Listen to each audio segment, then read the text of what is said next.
Epilepsy का हम next पढ़ेंगे। इसमें हम देखेंगे कि ड्रग्स के बारे में कुछ चीज़ें जो हम एपिलेप्सी में यूज़ करते हैं और specific drugs related to disease हम कौन सी यूज़ करते हैं, और then we will discuss about status epilepticus. ठीक है, तो अब हम चलते हैं इनकी तरफ। फिनोबार्बिटॉन जो है, इसको हमने उन बच्चों में नहीं देना जो स्कूल गोइंग होते हैं। स्कूल जाने वाले बच्चों में फिनोबार्बिटॉन नहीं देना। इसके साइड इफ़ेक्ट्स आपने याद रखने हैं फिनोबार्बिटॉन के, क्या क्या ये कॉज करवाता है। तो avoid phenobarbitone in school going children. ठीक है, दूसरा इसके साइड इफ़ेक्ट्स क्या होते हैं। It causes drowsiness, it causes ataxia, allergic reaction and hyperactivity and irritability. ठीक है, तो फिनोबार्बिटॉन क्या करवा रहा है, drowsiness, ataxia, allergy and hyperactivity, irritability. Then is phenytoin के बारे में जो है ये है कि ये सीडेशन कॉज नहीं करता। फिनोबार्बिटॉल जो था ये सीडेशन कॉज कर रहा था और ड्राउजीनेस कॉज कर रहा था। फेनाटॉइन जो है it does not cause sedation. Side effects इसके जो इंपॉर्टेंट हैं वो ये हैं कि ये गम हाइपरप्लेजिया करवाता है, हिर्सुटिज़म मतलब गम भी ज़्यादा हो गई है, बाल भी ज़्यादा हो गए हैं, फिर मेगलोब्लास्टिक बड़े बड़े सेल्स हो गए, फिर एक ग्रेनुलोसाइटोसिस इंपॉर्टेंट साइड इफ़ेक्ट्स हैं इसके, स्किन रैश, फिर ये एटेक्सिया करवाता है, डिप्लोपिया करवाता है, ट्रेमर्स करवाता है। ठीक है, उसके बाद आता है वाल्प्रोइक एसिड। वाल्प्रोइक एसिड जो होता है ये क्या करता है, ये गाबा का रिलीज़ ज़्यादा करता है। गाबा इज़ इनहिबिटरी हार्मोन, तो उसकी वजह से क्या होगा, सीजर कंट्रोल होगा। फिर नेक्स्ट चीज़ आती है वाल्प्रोइक एसिड के बारे में, इसके साइड इफ़ेक्ट्स। तो it causes nausea, it causes alopecia, it causes hepatotoxicity, it causes weight gain, it causes thrombocytopenia। इस वजह से, क्योंकि ये हेपेटोटॉक्सिक है, क्योंकि ये थ्रोम्बोसाइटोपिनिया करवा रहा है, तो हम क्या करेंगे, थ्रोम्बोसाइटोपिनिया के लिए हम CBC, हेपेटोटॉक्सिसिटी के लिए LFTs जो है ये करवाते हैं, और प्लेटलेट्स चेक करवाते हैं, क्योंकि थ्रोम्बोसाइटोपिनिया करवा रहे हैं in the first 6 months of treatment. ठीक है, ये इसके बारे में इंपॉर्टेंट चीज़ थी। Next is carbamazepine. कार्बामेज़ेपिन जो है इसके साइड इफ़ेक्ट्स में भी हेपेटोटॉक्सिसिटी है। तो हेपेटोटॉक्सिसिटी एक हमारा वेल्प्रोइक एसिड करवाता है और एक कार्बामेज़ेपिन करवाता है। ठीक है, फेनाटॉइन क्या करवा रहा था, ए ग्रेनुलोसाइटोसिस। वेल्प्रोइक एसिड थ्रोम्बोसाइटोपिनिया करवा रहा था, प्लेटलेट्स की कमी करवा रहा था। कार्बामेज़ेपिन जो है ये बोन मैरो सप्रेशन करवाता है। ठीक है, कार्बामेज़ेपिन जो है SIADH भी कॉज करता है, जिसमें ADH का बहुत ज़्यादा लेवल हो जाता है।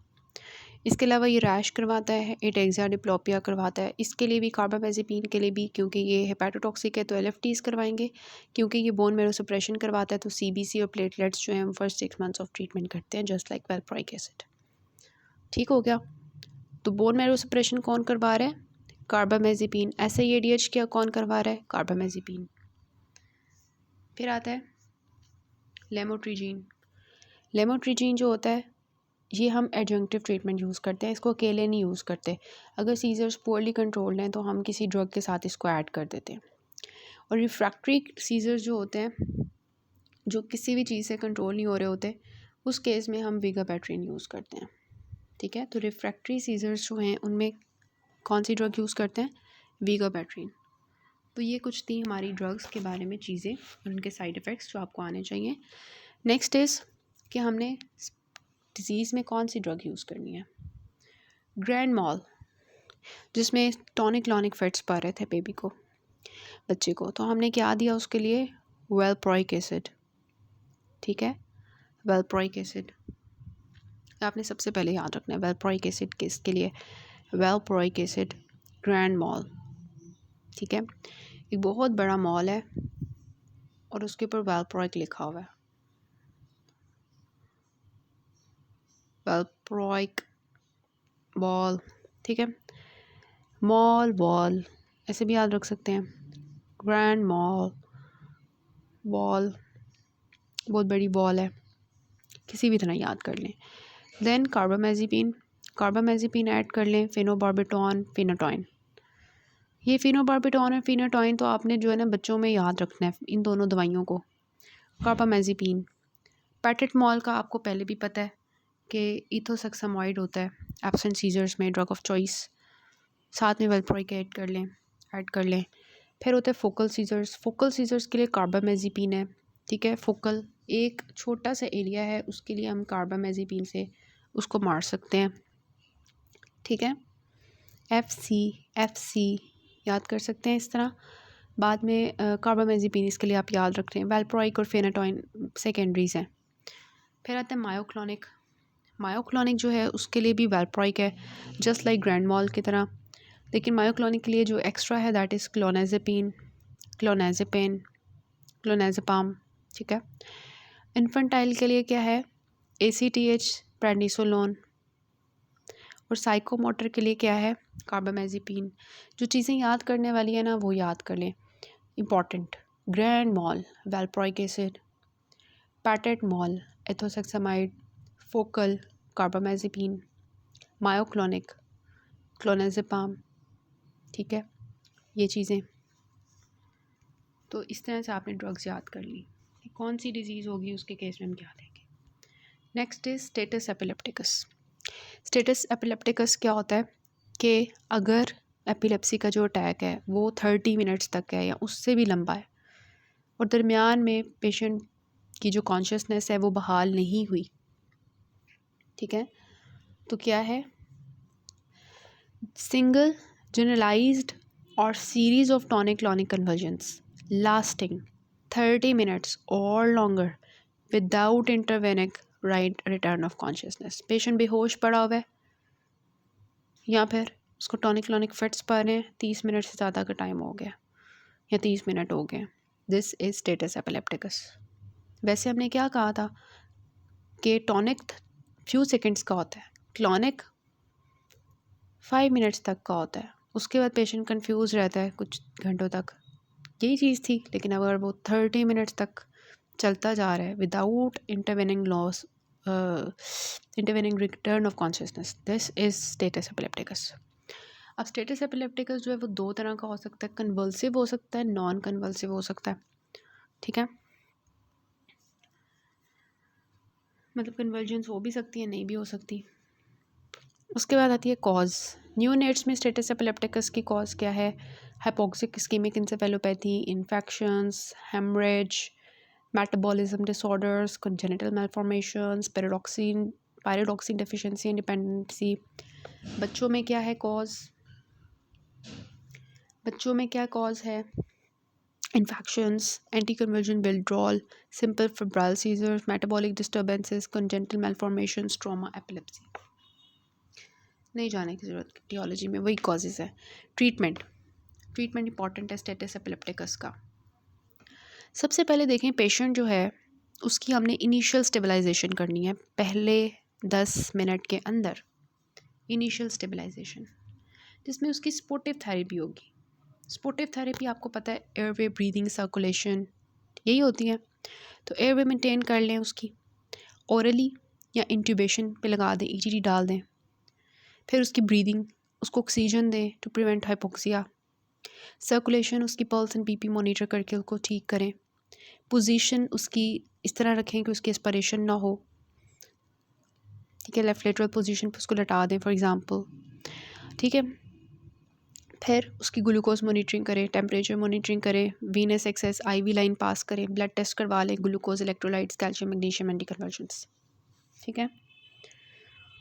समझ आई क्या करना है इनिशियल स्टेबलाइजेशन में, ABC करके उसके टेम्परेचर को मेंटेन कर लिया, उसके ग्लूकोज को मेंटेन कर लिया, उसकी IV लाइन पास कर दी, उसके IOP चार्टिंग, वही होता है ना, पोजीशन सही कर लिया, एस्पिरेशन ना हो, और ब्लड टेस्ट करवा लिए, electrolytes, glucose, calcium, magnesium, anti convergence, ठीक है।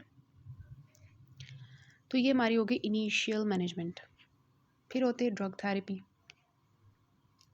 ड्रग थेरेपी में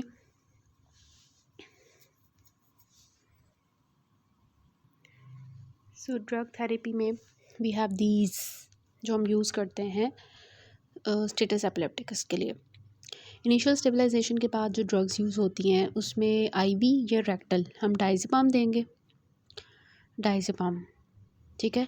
अब ये होता है कि हमने ये नहीं है कि डायज़ेपाम दी है और हम जो है ना कहते हैं इसके साथ तो कोई फ़र्क नहीं पड़ा पेशेंट को, तो हमने साथ ही दूसरी ड्रग शुरू कर देनी, नहीं।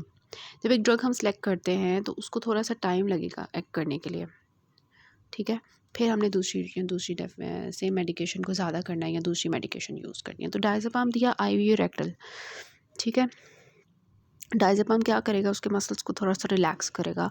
फ़र्क नहीं पड़ा, फेनाटॉइन पे जाओ IV पास करके, ठीक है। फेनाटॉइन हमने देनी है, फिनोबार्बिटॉन नहीं देनी। फिनोबार्बिटॉन क्यों नहीं देनी, क्या साइड इफ़ेक्ट बताया था मैंने उसका, ड्राउजीनेस, ठीक है, सिडेशन। तो मैंने बताया था कि फेनाटॉइन जो है फिर हम क्यों प्रेफर करते हैं फिनोबार्बिटॉन पे, क्योंकि फेनाटॉइन जो है वो सिडेशन कॉज नहीं करता, तो सिडेशन कॉज ना करवाने के लिए हम फेनाटॉइन देते हैं। फिर जो एसिडोसिस हुई होती है उसके लिए हम सोडियम बाइकार्बोनेट देते हैं। फिर हम जाते हैं बारबिचुरेट्स पे, फिर हम जाते हैं वैल्प्रोइक एसिड पे जो कि रेक्टल हम देते हैं। फिर हम लिडोकेन IV देते हैं, लिडोकेन। और फिर लिडोकेन जो है उसके बाद देते हैं हेलोथेन अगर उससे फ़र्क नहीं पड़ता। तो first of all is diazepam, pam, P आ गया, तो फेनाटॉइन, फिनोबार्बिटॉन नहीं देना, क्यों नहीं देना बता दिया। फिर फेनाटॉइन के बाद क्या आता है, सोडियम बाइकार्बोनेट, फिर बारबिचुरेट्स, फिर वेल्प्रोइक एसिड, फिर लेमोट्रिजीन, हेलोथेन, ठीक है। ये हमारी जो है ट्रीटमेंट है, ये आपने ड्रग्स याद रखनी है इसके लिए। उसके बाद आता है पोस्ट इक्टल मैनेजमेंट। पोस्ट इक्टल फेज़ जो है उसमें क्या हम करते हैं कि जब पेशेंट जो है वो ठीक हो जाता है तो अब पोस्ट इक्टल स्टेज में है, थोड़ा सा कंफ्यूज है या इस तरह से, तो फिर हम जो है मेंटेनेंस करते हैं, जो हमने फेनाटॉइन दिया होता है उसी के थ्रू, फेनाटॉइन या फिनोबार्बिटॉन से हम मेंटेनेंस करते हैं पोस्ट इक्टल स्टेज की। अगर हमें सेप्सिस लग रहा है तो हम एंटीबायोटिक्स देते हैं। अगर पेशेंट स्टेबल हो गया और कन्वर्जन्स रुक गई हैं तो हम लंबर पंक्चर करते हैं, ठीक है। तो फिनोबार्बिटॉन और फेनाटॉइन के थ्रू हमने मेंटेन किया। उसके बाद एंटीबायोटिक्स अगर ज़रूरी है तो उसको दे दिया, एंटीबायोटिक्स दे दिए, लंबर पंक्चर, ठीक है। So this is how we manage in the post ictal stage. अच्छा, फिर आता है 7 years old girl is brought to OPD with complaints of repeated fits, generalized tonic-clonic fits पढ़ रहे हैं उसको since the age of 6 months. She is in class 2 in school. Examination revealed no stigmata of any neurocutaneous disease. She is not taking any regular treatment. Her one cousin having seizure disorder is under treatment. So what is the likely diagnosis? So this is grand mal epilepsy. उन्होंने बताया है कि उनको fits पड़ रहे हैं, generalise tonic clonic, और देखें उसकी जो है ना कज़न को भी सेम डिसऑर्डर है और ट्रीटमेंट के अंडर है। So this is generalise tonic clonic को क्या कहते हैं, ग्रैंड मॉल एपिलेप्सी। फिर 3 investigations to reach the final diagnosis. So investigation तो हमने वैसे नहीं पढ़ी लेकिन आपको खुद भी पता है ना, EG कर सकते हैं, CT स्कैन, MRI और लंबर पंक्चर कर सकते हैं, ठीक है। 5 principles of anti conversion therapy. Principles हमने देखे थे ना कि जब हमने जो अप्रोप्रिएट ड्रग है वही यूज़ करनी है for the particular type of epilepsy. फिर उसको हमने उसकी डोज को इंक्रीज़ करना जब तक इफेक्ट नहीं आता। अगर इफेक्ट नहीं आता तो आपने सेकंड ड्रग ऐड करके पहली वाली को विड्रॉ करते रहना है। फिर अगर उससे फ़ायदा हो रहा है तो आप उसको चलाते रहो, और फिर जब वो 1 से 2 साल हो गए हैं उसको उसके ड्रग के ऊपर कंप्लाइंट है और सीजर्स कंट्रोल, आहिस्ता आहिस्ता उसको विड्रॉल करना शुरू करो। विड्रॉ करने पे अगर दोबारा से रिकर होता है तो फिर उसको फर्दर कंटिन्यू करो फॉर 2 years। ये हमने देखा था।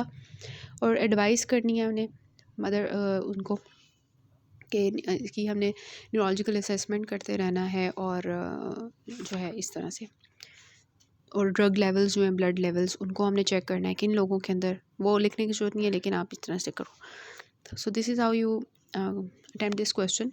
उसके बाद आता है 7.5 years old, 7.5 साल की लड़की है।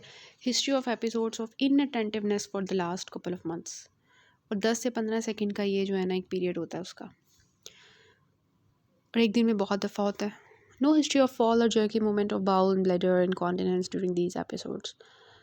सो दिस इज स्टेयरिंग,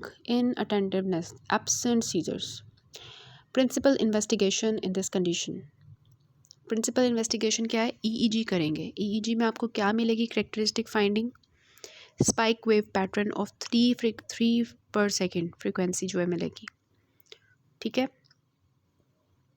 और रेस्ट फेज़ में ईईजी बिल्कुल नॉर्मल होगी और अटैक्स के वक्त जो है आपको स्पाइक वेव पैटर्न मिलेगा 3 पर सेकेंड का।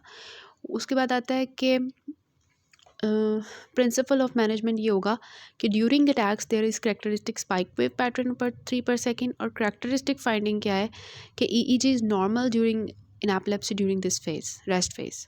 What is the prognosis? तो प्रोग्नोसिस मैंने आपको बताया था कि खुद ब खुद ये ठीक हो जाता है। Remission rate for childhood absence epilepsy is good. 80% जो पेशेंट्स होते हैं they respond to medication. Complete remission rates vary widely depending on the length of follow-up. Generalized tonic-clonic seizures may develop in up to 40% of the children with childhood absence epilepsy. Simple अगर बात करें तो इसका जो remission rate है ना वो good है कि पेशेंट जो है 80% जो है रिस्पॉन्ड टू मेडिकेशन करती है, डिजीज़ ठीक हो जाती है, ठीक है। और डिपेंड करता है लेंथ ऑफ फॉलोअप पे। और कुछ ऐसे होते हैं 40% बच्चे जिनको एब्सेंस सीजर्स के बाद जो generalise tonic clonic seizure develop कर लेते हैं, ठीक है, 40% डेवलप कर लेते हैं। उसके बाद जो नेक्स्ट लास्ट एपिलेप्सी से आया हुआ है 8 years ओल्ड जो है ना बच्ची है, उसको जनरलाइज टॉनिक क्लोनिक सीजर्स हैं 1 घंटे से, और एग्जामिनेशन फेब्राइल नहीं है, मतलब this is not febrile seizures, frothing हो रही है, और उसने जो है ना यूरिन भी पास कर दिया। और मदर बता रही है उसको जो है ना लास्ट 6 मंथ से 3 एपिसोड्स आए हैं। 3 एपिसोड्स आए हैं मतलब this is seizure recurrent seizures और फ्रॉदिंग हो रही है। So this is generalise tonic clonic है। तो क्या होगा, grand mal epilepsy. Emergency management क्या होगी, आईसीयू में डालेंगे, एयरवे ब्रीदिंग सर्कुलेशन मेंटेन करेंगे, vital monitoring, adequate fluids, parents should be counselled about the relative risk of the recurrence of epilepsy. Control of seizures कैसे करेंगे, वो हम लिख देंगे ग्रैंड मॉल एपिलेप्सी के लिए। क्या होता है, valproic acid, drugs, long term management, patients को समझा के भेजेंगे कि कैसे इसका ख्याल रखना है, रिस्क फैक्टर उसको अवॉइड करना है।